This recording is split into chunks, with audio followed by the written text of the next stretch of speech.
Yeah. Oh. Right, so over the last couple of days, I've managed to accumulate some stuff. I've got this wood, accumulate this wood here. I've got a bit more wood I need to fetch. And also this wheelbarrow full of stuff here. I'll show you what's inside the wheelbarrow in a minute. Wow. Last night I got dropped off in my mate's van with this wheelbarrow. And I've loaded the wheelbarrow up, got all the stuff loaded up, tied it down as you can see.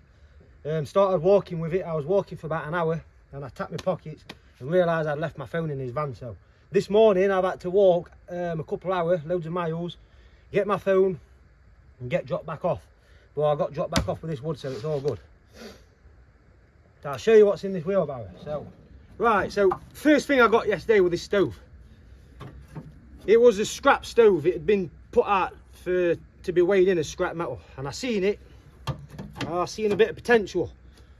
This top bit wasn't on it. That one missing. There's a massive hole there where there used to be a plate or something like that. I've already burnt some wood in it. I'll tell you why in a minute. So, plus that black thing wasn't on back there. That wasn't there. That's part of my chimney what I also got yesterday. The chimney is actually here. It sticks out to about there. And what I've done is I've put that over the top of it. I'll tell you in a minute. So that top bit were missing. So what me and my pal's done is got a massive frying pan, cut the shape out there, got some fire cement, put a load of fire cement on top there, made like a gasket, then put the top on, and then drilled it down with some self-tappers, so it's so it don't leak smoke and it's airtight. We've also really done the same with chimney on back, you know. We've put that over the original pipe what comes out, put some fire cement around it, as you can see there, and then put a few screws in it, self-tappers, and it feels quite sturdy. It's a good little stove. It's mint. It's also got bricks inside it as well, proper like radiator bricks, so as the fire gets warm the bricks hold heat and it will slowly release heat through the night, hopefully. It's a good stove, man.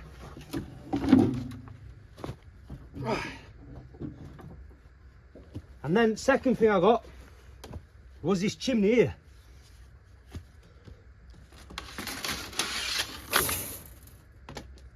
And the actual chimney's inside.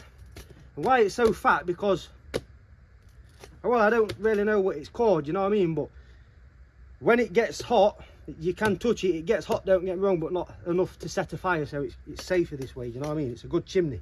Quite expensive looking thing. The actual chimney's inside there, and then you've got this outer covering what protects from the intense heat.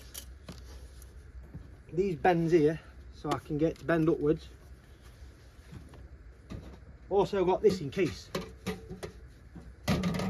Plus I got that to go over the top of the chimney so rainwater don't go down it. Ashtray.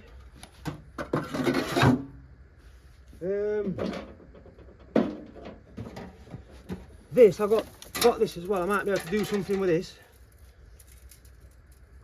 I've got some WD-40. And somebody also gave me this as well. This is pretty cool. Look at this, man. Look at that.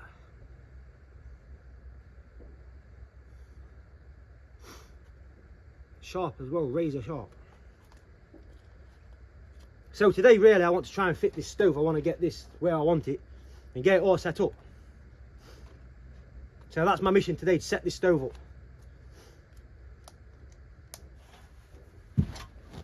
I think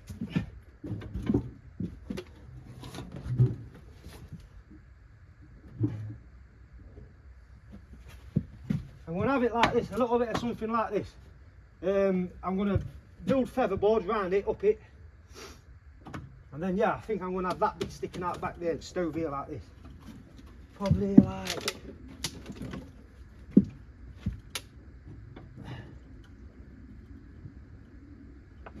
that. So it's away from that wall there, and it's away from back there. And hopefully no sets on fire.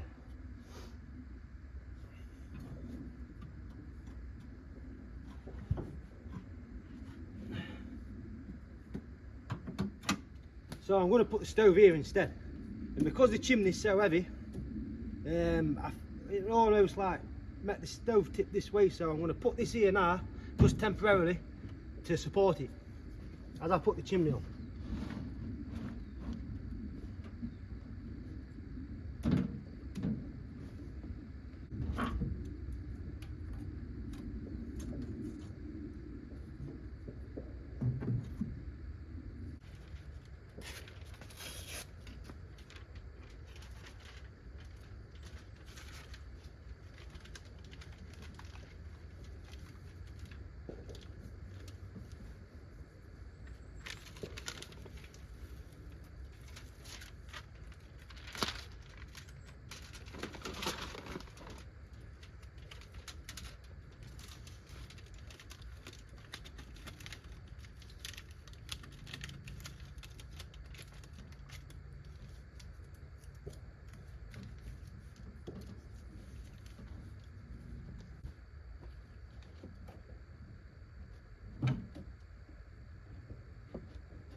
Okay, it's starting to rain again now.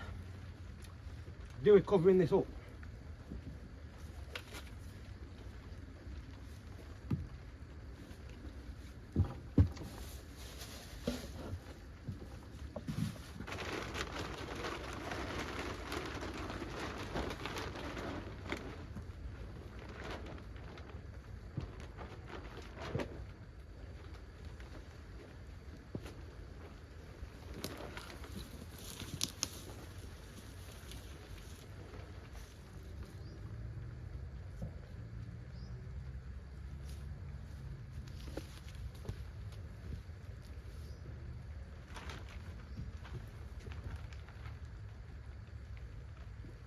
So even though there's a decent fire in the stove now, the chimney's actually cool. It's not even hot.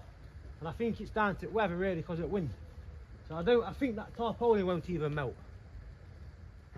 Look, I put a block of wood there and some of that metal wire. It stops the tarpaulin touching it. Then it definitely won't melt.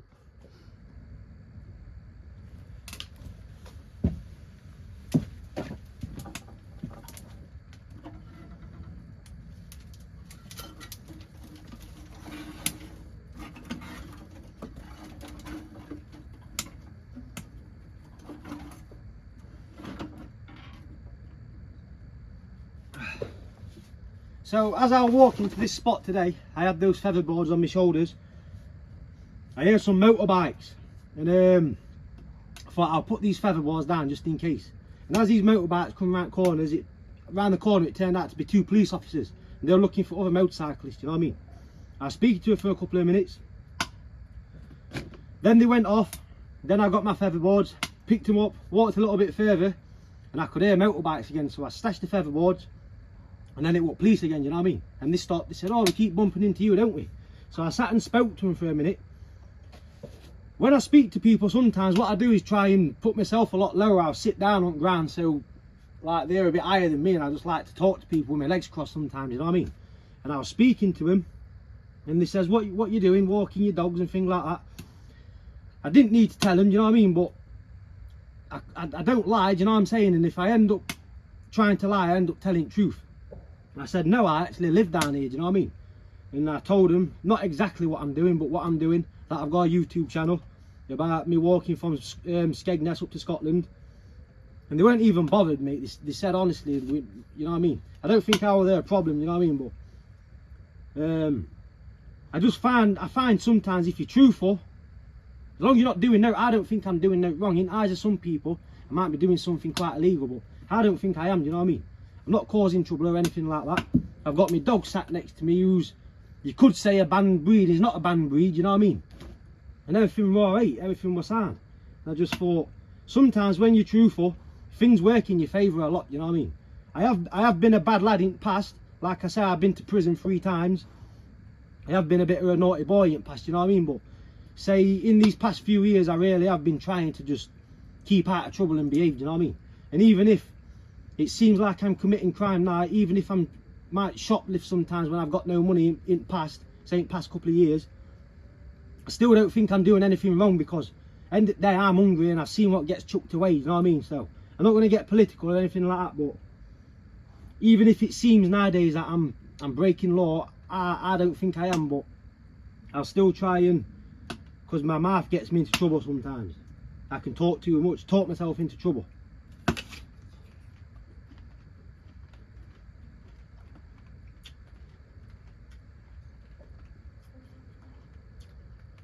think what I mean by that is I try and argue sometimes, and it's not the best way. It's best just to bow down, you know what I mean? And yeah.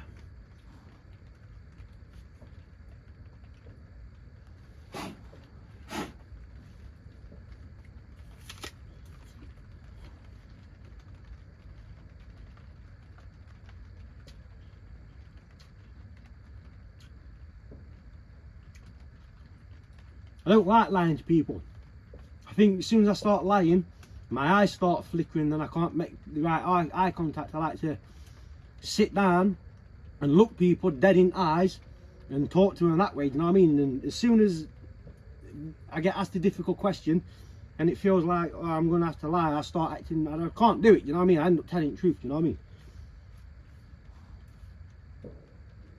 I suppose everyone's got things that they're hiding, aren't they? Do you know what I mean? Like they might be embarrassed about it and things like that, but I really try these days just to be truthful about everything.